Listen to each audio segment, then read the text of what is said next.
السلام علیکم۔ اردو زبان کی تیسری کتاب کا آج پڑھیں گے ہم سبق نمبر 13۔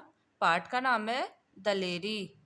دلیری تو ویڈیو کو آپ پورا ضرور دیکھیے۔ ویڈیو پسند آئے تو لائک کیجیے۔ ہمارے چینل پہ پہلی بار آئے تو ہمارے چینل کو پلیز سبسکرائب کر لیجیے اور زیادہ سے زیادہ اپنے دوستوں کے ساتھ شیئر کر دیجیے۔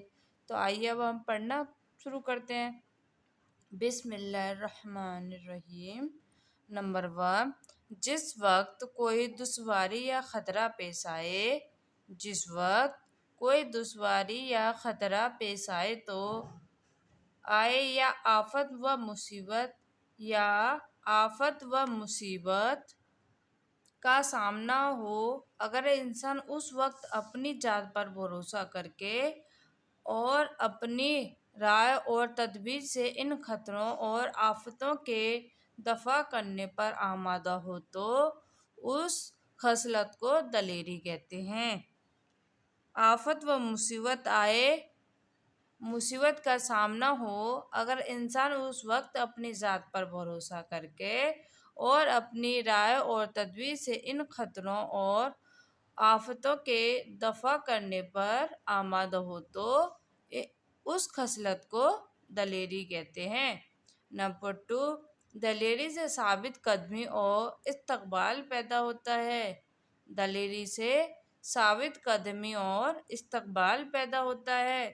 استقبال کے وسیلے سے مشکلیں آسان ہوتی ہیں۔ استقبال کے وسیلے سے مشکلیں آسان ہوتی ہیں۔ جس کام کو آدمی شروع کرتا ہے اور اس کو تمام کر کے چھوڑتا ہے، دلیری انسان کو بڑے بڑے کاموں کا حوصلہ دلاتی ہے۔ دلیری انسان کو بڑے بڑے کاموں کا حوصلہ دلاتی ہے اور کامیابی کی راہیں سمجھاتی ہے۔ دلیری ہی وہ چیز ہے جو آدمی کو ادنیٰ درجے سے اعلیٰ رتبے پر پہنچاتی ہے۔ دلیری ہی وہ چیز ہے جو آدمی کو ادنیٰ درجے سے اعلیٰ رتبے پر پہنچاتی ہے۔ نمبر 3، دلیری دشمنوں کے حملے، ظالموں کے ظلم اور شریروں کے شرارت سے بچاتی ہے۔ دلیری دشمنوں کے حملے، ظالموں کے ظلم اور شریروں کے شرارت سے بچاتی ہے۔ دلیری ہی سے انسان اپنے نفع، اپنے حق اور اپنی عزت و رحمت کی حفاظت کرتا ہے۔ دلیری ہی سے انسان اپنے نفع، اپنے حق اور اپنی عزت و حرمت کی حفاظت کرتا ہے۔ دلیری سے صبر و تحمل پیدا ہوتا ہے جو آدمی کو مصیبتوں پر غالب اور فتح مند بنا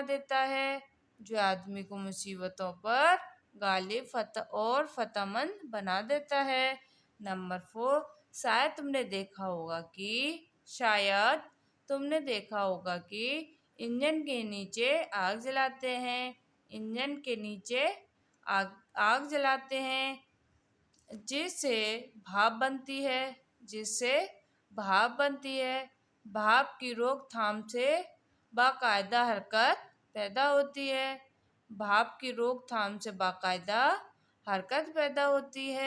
اس حرکت سے بڑے بڑے کام نکلتے ہیں۔ اسی طرح غصہ آدمی کے دل میں ایک طاقت پیدا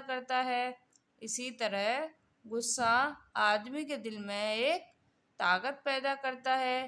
جب عقل اس طاقت کو اپنے قابو میں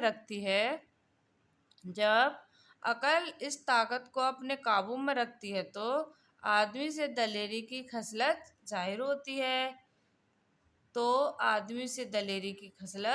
ظاہر ہوتی ہے۔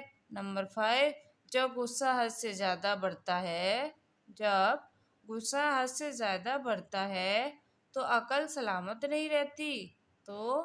عقل سلامت نہیں رہتی۔ انجام و فکر و نیک و بد کی تمیز اٹھ جاتی ہے۔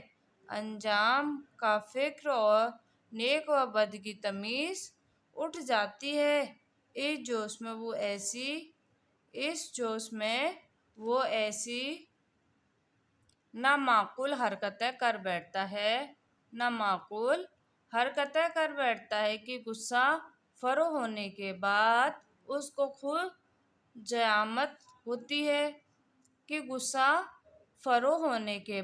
اس کو خود ندامت ہوتی ہے۔ بدلہ اور انجام کا خوف دل پر چھا جاتا ہے۔ بدلہ اور انتقام کا خوف دل پر چھا جاتا ہے۔ ایسے آدمی سے دوست آشنا نفرت کرنے لگتے ہیں۔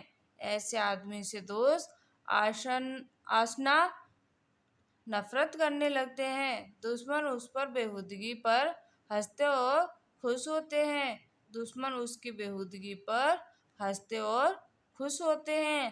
نمبر 6، غصے حرارت کا بالکل مر جانا بھی برا ہے۔ غصے کی حرارت کا بالکل مر جانا بھی برا ہے۔ جب یہ حرارت آدمی کے دل کو نہیں ابھارتی تو وہ بودا اور ڈرپوک، کم ہمت، سست و بے غیرت بن جاتا ہے۔ جب یہ حرارت آدمی کے دل کو نہیں ابھارتی تو وہ بودا اور ڈرپوک، کم ہمت، سست و بے غیرت بن جاتا ہے۔ اگر دشمن اس کی حق تلفی یا ہتک کرے تو وہ ذلت کے ساتھ گوارا کر لیتا ہے۔ اگر دشمن اس کو حق تلفی یا ہتک کرے تو وہ ذلت کے ساتھ گوارا کر لیتا ہے۔ کوئی آفت یا خطرہ سامنے آئے تو اس کے اوشان خطا ہو جاتے ہیں۔ ایسا آدمی کسی دشوار کام کو انجام نہیں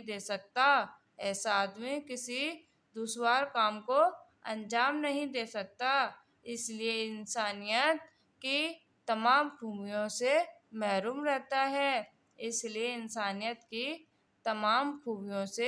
محروم رہتا ہے۔ نہ حلوہ بن کی چٹ کر جائیں بھوکے، نہ کڑوا بن کی جو چکھے سو